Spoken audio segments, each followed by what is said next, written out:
അസ്സലാമു അലൈക്കും. Welcome back to Misriya family vlog. ഇന്ന് ഞാനിവിടെ വന്നിരിക്കുന്നത് ഒരു മുട്ടക്കറിയുടെ റെസിപ്പി ആയിട്ടാണ്.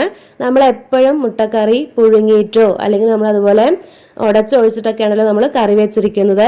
ഇത് ഞാനിവിടെ മുട്ട വറുത്തിട്ടാണ് ഞാനിവിടെ കറി വെക്കുന്നത്. അപ്പോൾ അതെങ്ങനെയാണ് റെഡിയാക്കി എടുക്കണമെന്ന് നോക്കാം. അതിനു മുമ്പ് ഈ ചാനൽ ആദ്യമായിട്ട് കാണുന്ന കൂട്ടുകാരുണ്ടെങ്കിൽ ഒന്ന് സബ്സ്ക്രൈബ് ചെയ്യണേ. ഇതിന് വേണ്ട ഇൻഗ്രീഡിയൻസ് എന്തൊക്കെയാണെന്ന് നോക്കാം. ഞാനിവിടെ ചെറിയുള്ളി എടുത്തിട്ടുണ്ട്, പച്ചമുളക് എടുത്തിട്ടുണ്ട്, 2 തക്കാളി എടുത്തിട്ടുണ്ട്, കറിവേപ്പില എടുത്തിട്ടുണ്ട്, പിന്നെ മുളക് പൊടി, ഉലുവ, മല്ലിപ്പൊടി, ഉപ്പ്, മഞ്ഞൾപ്പൊടി. അപ്പോൾ ഇത്രയും ഇൻഗ്രീഡിയൻസ് ഞാനിവിടെ എടുത്തിട്ടുണ്ട്. വളരെ പെട്ടെന്ന് നമുക്ക് റെഡിയാക്കി എടുക്കാം. നമ്മൾ മീൻ കറിയൊക്കെ വെക്കില്ലേ, അതേ ഇതിലാണ് നമ്മൾ ഇത് വെക്കുന്നത്. അപ്പോൾ നമുക്ക് നോക്കാം എങ്ങനെയാണ് വെക്കുന്നതെന്ന്. ഞാനിവിടെ ഒരു പാൻ അടുപ്പിൽ വെച്ചിട്ടുണ്ട്. അത് ചൂടാകുമ്പോൾ അതിലേക്ക് എണ്ണ ഒഴിച്ചു കൊടുത്തിട്ടുണ്ട്. ഇനി നമുക്ക് അതിലേക്ക് ഉലുവ ഇട്ട് കൊടുക്കാം. ഇനി നമുക്ക് അതിലേക്ക് ഉലുവ ഒന്ന് മൂത്ത് വരുമ്പോൾ അതിലേക്ക് ചെറിയുള്ളി ഇട്ട് കൊടുക്കാം. ചെറിയുള്ളി എത്ര നമ്മൾ ഇട്ട് കൊടുത്താലും അത്രയും ടേസ്റ്റാണ്. അപ്പോൾ നമ്മൾ ചെറിയുള്ളി ചേർത്ത് കൊടുക്കാം. ഇനി ഇത് നല്ല പോലെ ഒന്ന് വഴറ്റി വരണം. അപ്പോൾ അത് നമുക്ക് നല്ല പോലെ ഒന്ന് വഴറ്റിയെടുക്കാം. നമ്മൾ മീൻകറിയൊക്കെ വെക്കില്ലേ, അതേ ടേസ്റ്റ് തന്നെയാണ് നമുക്ക് ഇതിലും വരിക. നല്ല ടേസ്റ്റാണ്. പിന്നെ ഞാനിവിടെ ഒരു 2 തക്കാളി, വലിയ തക്കാളി, പിന്നെ ഒരു 4 പച്ചമുളക്, കുറച്ച് കറിവേപ്പില, ഇതെല്ലാം ഇട്ടിട്ട് നമുക്ക് നല്ല പോലെ ഒന്ന് വഴറ്റിയെടുക്കാം. അപ്പോൾ നമുക്കിതൊന്ന് വഴറ്റി വരുന്നവരെ നമുക്കൊന്ന് വെയിറ്റ് ചെയ്യണം.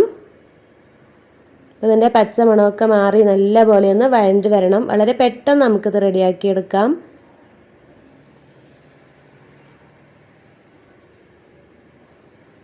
അപ്പോൾ നമ്മുടെ മസാലയൊക്കെ ഒന്ന് ഇതിലേക്ക് ഇട്ട് കൊടുക്കണം. അപ്പോൾ ഞാനിവിടെ മുളക് പൊടി ഇട്ട് കൊടുക്കുന്നുണ്ട്.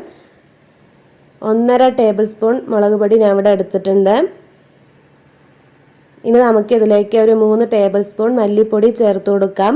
ഞാനിവിടെ തേങ്ങ ചേർക്കുന്നില്ല, അതുകൊണ്ടാണ് ഞാനിവിടെ മല്ലിപ്പൊടി കൂടുതൽ എടുക്കുന്നത്.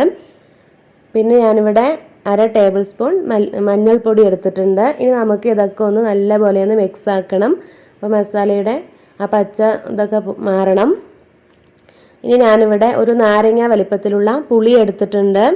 പിന്നെ ഇവിടെ ഞാൻ തേങ്ങ എടുത്തില്ല, കാരണം എനിക്ക് ഈ സമയം കറണ്ട് ഉണ്ടായിരുന്നില്ല, അതുകൊണ്ട് ഞാൻ തേങ്ങ ഒഴിവാക്കിയതാണ്. നിങ്ങൾക്ക് വേണമെങ്കിൽ തേങ്ങ അരച്ചിട്ട് ഇതിലേക്ക് ചേർത്ത് കൊടുക്കാം. അപ്പോൾ തേങ്ങ ചേർത്തിട്ടും തേങ്ങ ചേർക്കാതെയൊക്കെ നമുക്ക് ഈ കറി വയ്ക്കാം. രണ്ടും നല്ല ടേസ്റ്റ് തന്നെയാണ്. ഞാനപ്പോൾ ആ പുളി ഇതിലേക്ക് ഒഴിച്ചു കൊടുത്തിട്ടുണ്ട്. ഇനി 1 കപ്പ് വെള്ളം കൂടെ ഞാനിതിലേക്ക് ഒഴിച്ചു കൊടുക്കുന്നുണ്ട്.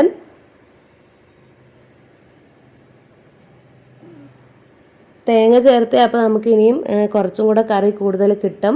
അപ്പോൾ എനിക്കിവിടെ കറണ്ട് ഇല്ലാത്തതുകൊണ്ട് ഞാൻ തേങ്ങ ചേർത്തില്ല. ഞാൻ കുറേ നേരം കാത്തു നിന്നു, കറണ്ട് വന്നില്ല. അപ്പോൾ ഞാൻ കറണ്ട് ഇല്ലാത്തതുകൊണ്ട് തേങ്ങ ഇടാതെയാണ് ഞാൻ ഈ കറി വെച്ചത്. പിന്നെ നമുക്കിതിലേക്ക് ആവശ്യത്തിന് വേണ്ട ഉപ്പ് ചേർത്ത് കൊടുക്കാം. ഇനി നമുക്ക് ഇതൊക്കെ ഒന്ന് തിളച്ച് വരണം, അതുവരെ നമുക്കൊന്ന് വെയിറ്റ് ചെയ്യാം. ഇനി നമുക്ക് അടുത്ത പരിപാടി എന്താ വെച്ച് നമുക്ക് മുട്ട ഒന്ന് നമ്മൾ റെഡിയാക്കണം. അപ്പോൾ ഞാനിതൊരു ബൗളിലേക്ക് എടുത്തിട്ടുണ്ട്. 4 മുട്ട എടുത്തിട്ടുണ്ട്. അതിലേക്ക് വേണ്ട പച്ചമുളകും ചെറിയുള്ളിയും ആവശ്യത്തിന് ഉപ്പും പിന്നെ കുറച്ച് മഞ്ഞൾപ്പൊടിയും കൂടെ ഇട്ടിട്ട് നല്ല പോലെ ഒന്ന് നമുക്കൊന്ന് അടിച്ചെടുക്കാം. നമ്മൾ സാധാ മുട്ട വറുക്കുന്ന പോലെ തന്നെയാണ്. അപ്പോൾ ഇത് നമുക്ക് നല്ലപോലെ ഒന്ന് ഇതുപോലെ ബീറ്റ് ചെയ്തെടുത്തിട്ടുണ്ട്. അപ്പോൾ നമ്മുടെ കറിയൊക്കെ ഒന്ന് തിളച്ച് വരുന്നുണ്ട്.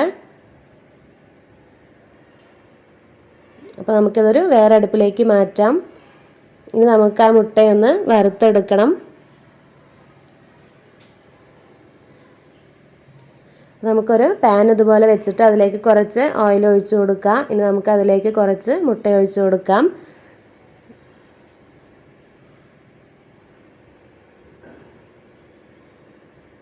ഇതൊന്നായതിനു ശേഷം നമുക്കതൊന്ന് തിരിച്ചിട്ട് കൊടുക്കാം. നമ്മൾ സാധാ മുട്ട പൊരിച്ചെടുക്കില്ലേ, അതാണ് നമ്മൾ മുട്ട വറുത്തെടുക്കുക എന്ന് പറയുന്നത്. പൊരിക്കണതിനാണ് അങ്ങനെ പറയുന്നത്.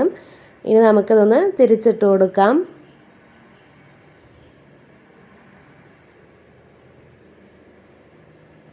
ഇതുപോലെ ബാക്കി നമുക്ക് ഒരു പ്രാവശ്യം കൂടെ ചെയ്യാനുണ്ട്, അതും കൂടെ നമുക്ക് അങ്ങനെ ചെയ്തെടുക്കാം.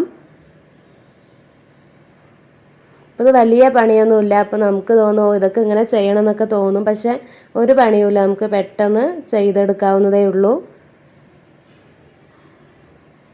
അപ്പോൾ ഇനി ബാക്കിയും കൂടെ ഇതുപോലെ ചെയ്തെടുക്കാം.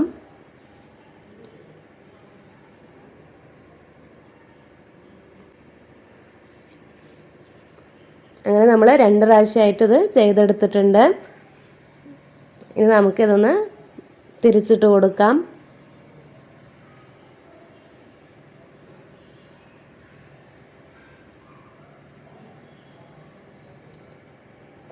അങ്ങനെ നമ്മൾ ബാക്കി ഇതുപോലെ ഇങ്ങനെ ചെയ്തെടുത്തിട്ടുണ്ട്.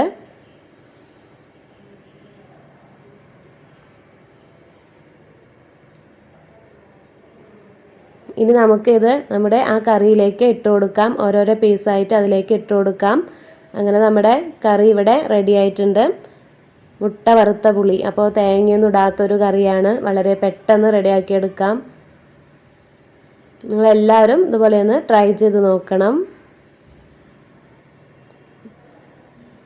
ഇനി നമുക്കിതൊന്ന് ചെറുതായിട്ടൊന്ന് പ്രസ് ചെയ്ത് കൊടുക്കാം. അങ്ങനെ നമ്മുടെ കറി ഇവിടെ റെഡി ആയിട്ടുണ്ട്. നിങ്ങൾക്ക് എല്ലാവർക്കും ഈ വീഡിയോ ഇഷ്ടമായാൽ ലൈക്ക് ചെയ്യാനും ഷെയർ ചെയ്യാനും കമൻറ്റ് ചെയ്യാനും മറക്കരുത്. പിന്നെ ആദ്യമായിട്ട് കാണുന്ന കൂട്ടുകാരൊന്ന് സബ്സ്ക്രൈബ് ചെയ്യണേ. തൊട്ടടുത്തുള്ള ബെല്ലൈക്കൺ കൂടെ ഒന്ന് എനേബിൾ ചെയ്യണം. ഇത്ര നേരം എൻ്റെ വീഡിയോ കണ്ട എൻ്റെ എല്ലാ കൂട്ടുകാർക്കും ഒരുപാട് നന്ദി. വീണ്ടും പുതിയ വീഡിയോസായിട്ട് വരുന്നതായിരിക്കും. Bye friends. താങ്ക്